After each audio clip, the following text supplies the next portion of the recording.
Assalamu alaikum. Good evening, everyone. Welcome to another episode of the Heena Siddiqi show on Canada One TV. I hope you all are doing great and helping each other in the community. Today's show is very exclusive and very different from my other shows. Today I'm going to talk about a very concerning issue, which is a concern for a lot of landlords in GTA.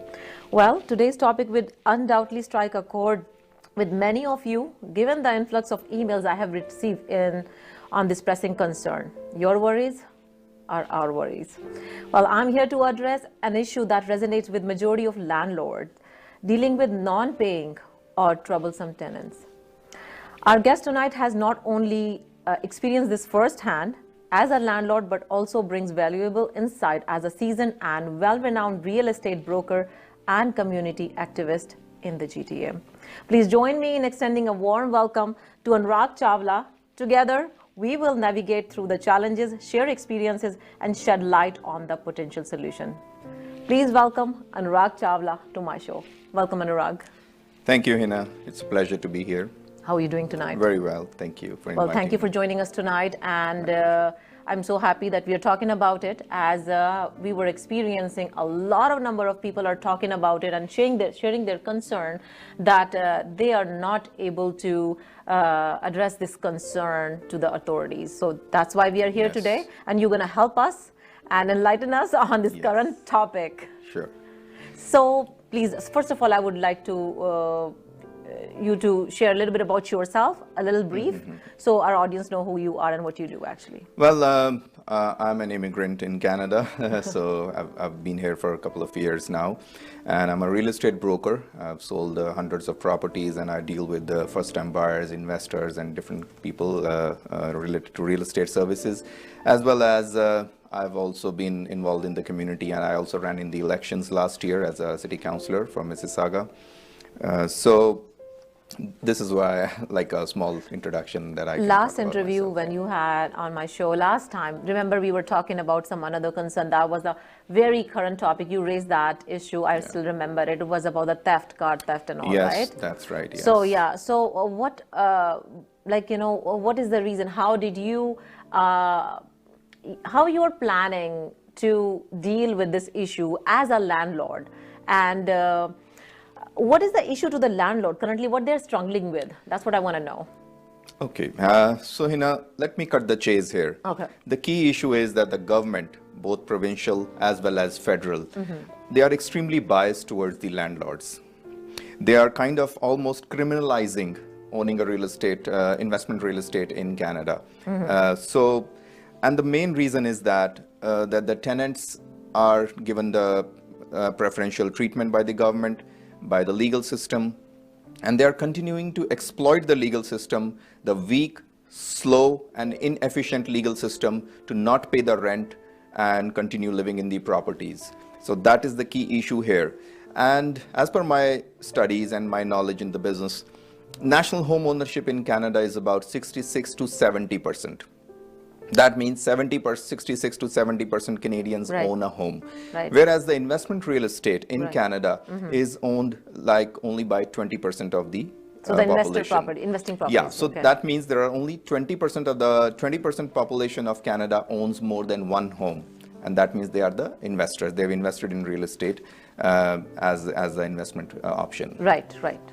So I don't see really why is government really so concerned about, and so much after the investors. And, I've heard, people at the federal as well as the provincial level talking about, the landlords as some one of the sources of problems for the housing crisis that we are facing today.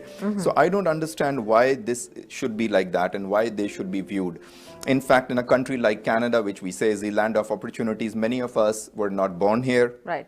We come into this country to come here, work hard, and to build a good future for ourselves and our families, and to give a better future to our children here. Definitely. Right? So I don't understand the reason. What is wrong in this? That if one works hard, right, pays all the taxes, right, uses that after-tax money, right, pays all the property taxes, mortgages, everything.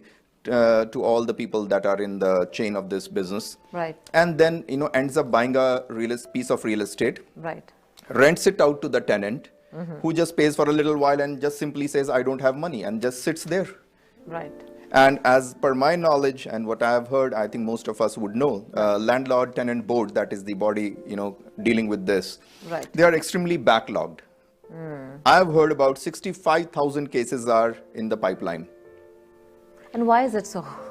Which is simply because either They they don't are have resources? undermanned, or like they have less manpower Yeah, to resources deal and with all. this. There is a resource crunch, or simply Right. the government thinks it is not important. Right. They are not investing any time, energy, or money into this problem basically. Right. And the reason is that the landlords are suffering. So the landlord, if you see, works hard, gets the property, Right. and just give it to the tenant, and then just lose that property. Definitely. The people will not be investing if this is going to be. That breaks the investor confidence, right? And this is the reason that a lot of people are almost they have to think twice Right. before getting into real estate as an investment vehicle. What is the reason? What do you think? What is the core reason for this? Is there any specific thing? Is it the law, or what it is? What's making it? I would say that the core reason is the lack of understanding in the difference between shelter and housing. Definitely. These are two different words. Yes, we live in a cold country, we don't Right. want people to be, sleeping in the street. tents or Right. parks or whatever. That is not humanly possible. Right. So the government needs to understand the difference between these two terms, which is shelter and housing. Government has declared housing as a basic human right. Right. The federal government has declared that, right? Right. Sometime back, we know. But it is also a basic human right that I need protection as a Definitely. landlord, as an investor for my investment, that I worked hard Right. and I, saved up money and bought this property. So who's there for my protection? Right, right. So what I'm trying to understand from this is basically they should take the responsibility out of the landlord, like after certain maybe number of months, maybe let's say 3 months in a row, and they're not able to pay rent, they are the tenants is in crisis or something, then they should intervene and take over and then provide them the shelter or housing or somehow whatever, and take the responsibility out of the landlord's shoulder. Yes, I understand, during the last 2-3 years, we've Right. been in COVID and, people have some economic challenges. Right. But I don't think it is fair to put the onus and, to use the landlords as social housing providers. Right. This should not be the government's attitude to use landlords as social housing providers. It is not our obligation, or I would say it is not my obligation as a successful person, or if I'm a wealthy person, it is not my obligation to feed all the homeless and hungry people in Canada and to provide them housing. It is not my obligation. If I want to do charity as per my personal initiative Right. or my religious values or whatever, I will serve the community in my own capacity. Right. The government should not force me to house these people. Definitely. And Definitely. the person doesn't pay the rent, you go to the landlord board, there are 65,000 cases, the turn comes after 8 or 10 months of waiting. Right. And then they just issue an eviction order. And that eviction order basically has almost like nothing, no value, you cannot implement it, you have to go to the sheriff, that is another process.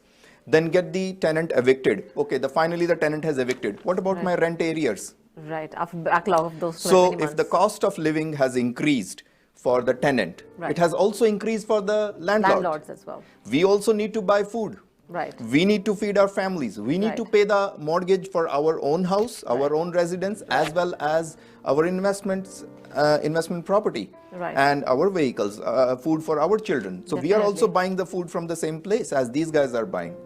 So Right. why should they be given the preferential treatment? Right. So government has no strategy. They're welcoming millions of people here. So where is the strategy? Right. Who's I have heard both the levels of the government, Right. whether federal or provincial. Right. Both the levels of the government are talking about the housing crisis. Yes. We And don't have I enough hear houses in every day, here. our leaders come up and talk about Right. that we're going to be building homes. Right. I ask the federal government today through this platform Right. and also the provincial government, who is going to be buying those properties? Who's going to be Right. owning those properties? Are Absolutely. they expecting investors like me and you to Right. buy those properties and give out to these people and then just lose our investment? Not So at all. who's going to be buying these properties? Right. Why can't they have strong legal system? Right. You tell me, Hina, today, Right. if somebody goes to the gas station, Right. fills $100 gas Right. and just runs away, Right. that's a criminal offense. Definitely. it's- That is called gas and dash. Right. That's a criminal offense, right? Right.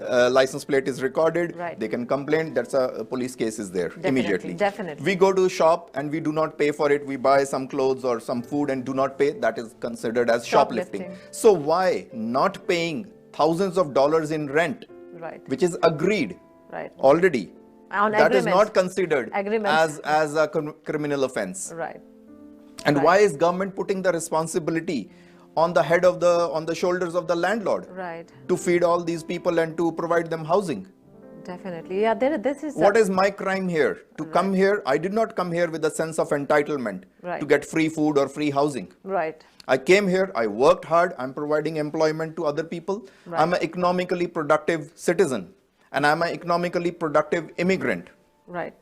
And it is not my obligation Definitely. to take care of all these people. Whatever I want to do in my personal life is my choice. Definitely. I should not be forced to house these people. Definitely. And in our culture, even in the country I come from, we say that justice delayed is justice denied. Wow. If you're delaying the justice to me Right. for 8 or 12 months or 10 months or even longer, Right. I've heard people have been waiting at the landlord tenant board for almost 15 months, 18 months. Wow. So who's supposed to pay the mortgage? Is there any program that the government is providing me assistance to pay the mortgage?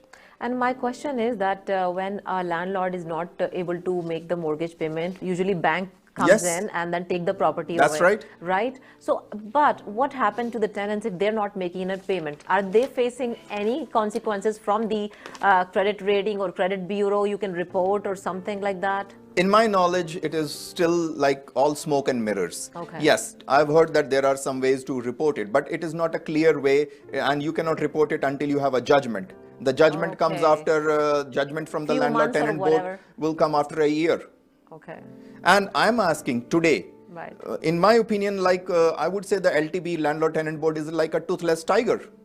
They have no power, nothing. The only thing is that they will say, okay, fine, he has not paid the rent. Why you have not paid the rent? I don't have the money. Okay. So whose responsibility is that? And what happens, Hina? You just mentioned about the bank, right? Right. What happens if I don't pay the mortgage for that property?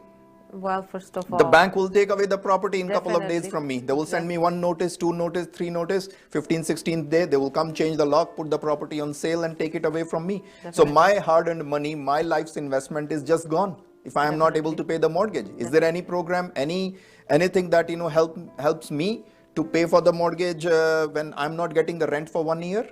nothing. Nothing. And in you the go and system talk to yet. the tenant, he says, I don't have the money. Right. I say, okay, when you'll have the money? I don't know. Okay. So why did you take the property? I had money at that time. Today I don't have. So Okay. you cannot go to the property. You cannot touch him. You cannot do anything. You cannot do anything which is not legal, right? In the Right. civilized society. So you cannot visit even your own property if it's No. occupied, right? With No. tenant. And they are simply unwilling to meet you. They Right. will not take your calls. They will not return your messages. They will Right. not reply to the emails. So what do you do?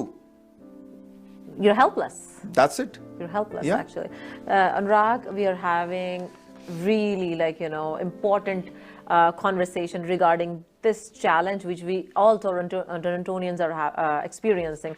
So, but it's time for us to take a short break. We'll take a short break and we'll be back shortly. You don't go anywhere. Keep watching the show.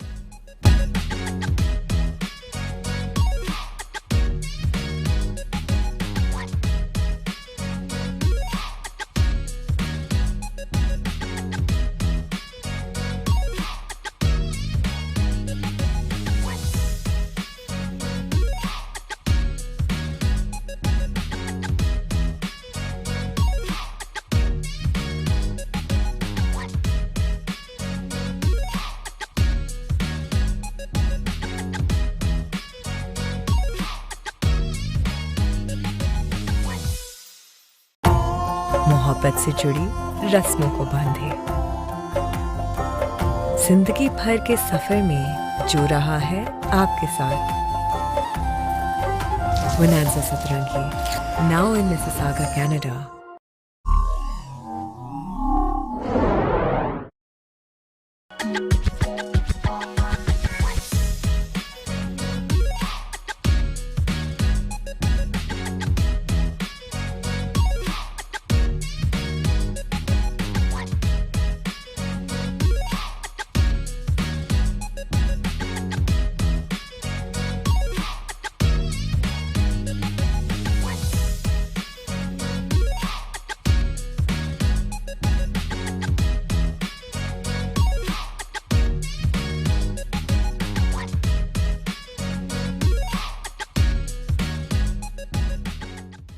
Welcome back to the Heena Siddiqi show on Canada 1 TV. Tonight we have with us Annurag Chawla, who's a realtor and community activist in the GTA. Welcome back, Annurag. Thank you.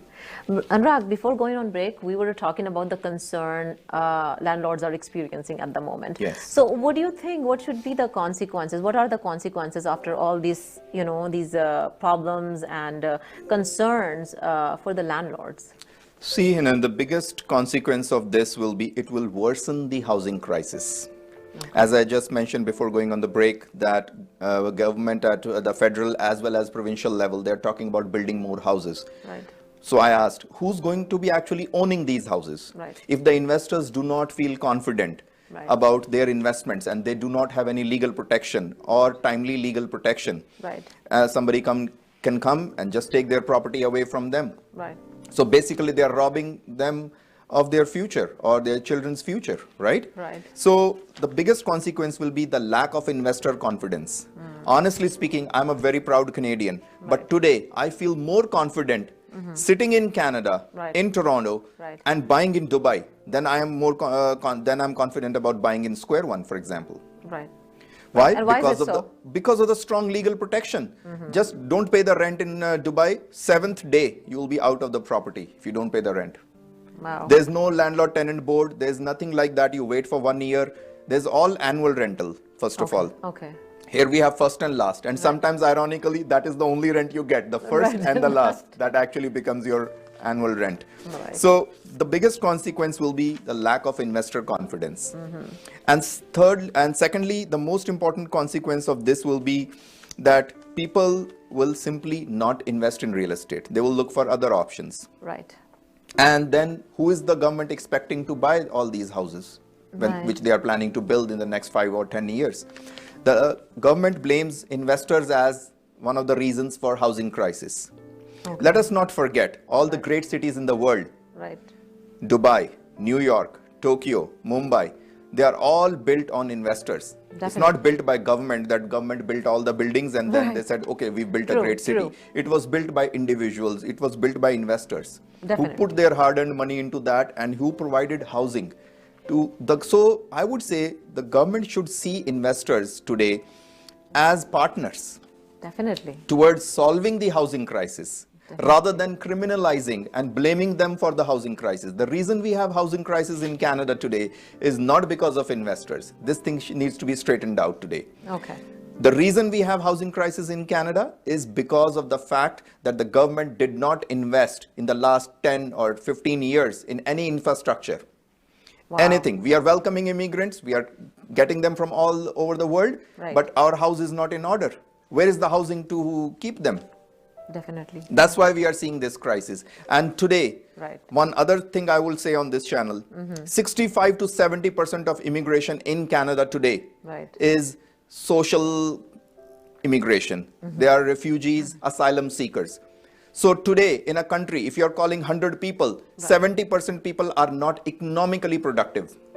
What we need is economically productive citizens who come here into the country, who stand up for themselves, who take care of themselves, contribute to the country, come here, pay the taxes, and build a better life for themselves. So not becoming a burden on the system. Exactly. And also provide more opportunities for other people who are in the country and who are coming after them. But that is not happening because most of these people, they do not understand. They are in the country to take, to receive, not to give anything to the society. So what is my benefit as a Canadian citizen to welcome all these people? Again, on this channel, I'm saying it very clearly. I'm not against immigration. Right. I am not a person opposing immigration. Right. All I'm saying is we need economically productive people to come into this country who contribute to the economy. Or if you are inviting refugees and all the other ones, then you need to have a support system for them to live a stable life, or to have the resources to support these people. Yeah, and I'm definitely feeling the pain of what is going on in the world today. Different wars are being fought in different parts of the world. We know that, and we are welcoming those people. No problem. I'm happy to open my home for them. Right. But they should not rob me of my human rights, and my legal protection should be there, guaranteed by my government, that they will not be robbing me of my hard-earned money. Definitely. And my investment. Definitely. So Annurag, what do you think? What suggestion you can give us to help the situation or improve the situation? What we should do? Do you have any suggestions for the government or for the people, like as a landlord too, and also as an activist as well? I would say the first and foremost thing that the government needs to do is to first of all treat both the landlords and the tenants equally. Right. The government should not treat landlords as their stepchildren. It should not be a biased treatment, and the government has to reduce its prejudice. Right. Government has to reduce the red tape, and also there have to be certain changes. It should come very clearly from the government that not paying rent and torturing our landlord is not fair. It's not acceptable. Right. Right? In my opinion, if I have to use a very strong word, I would consider non-paying tenants as financial terrorists. Right. I do not need financial terrorists in my country, because they are financially torturing the landlords. They are emotionally torturing the landlords. Definitely. They cannot do anything to these people. Right. And we are losing our investments and our confidence in the market. Mental health as well. It impacts mental health. really bad on For example, whatever I've been going through, I am not able to sleep in the night. It keeps me up. I have to take care of my expenses, running my business, taking care of my staff, as well as, taking care of my investment properties with the absence of any rental income coming in. Yeah, and every month around, like when it's a payment month or something, you're concerned. It's extremely stressful. Right. And another point I would like to add here, we have the rent control limit of 2.5% here. Yes. I would say from this channel that it should be in sync with the mortgage increase rates. Definitely. When the mortgage rates can go from 1% to 7%, right, I can only increase the rent 2.5%. Right. Why? Right? And that also I'm not getting. Right. Property taxes can go 7 or 8% up. Right. Utilities can go up 25%, 27%. Right. Is there any upper limit on how much Enbridge can increase my gas price or hydro price? No, there's no upper limit. There's no upper limit to the banks, increasing the mortgage rates. Right. We were at 1%, 2%, and now we are at 7, 8%.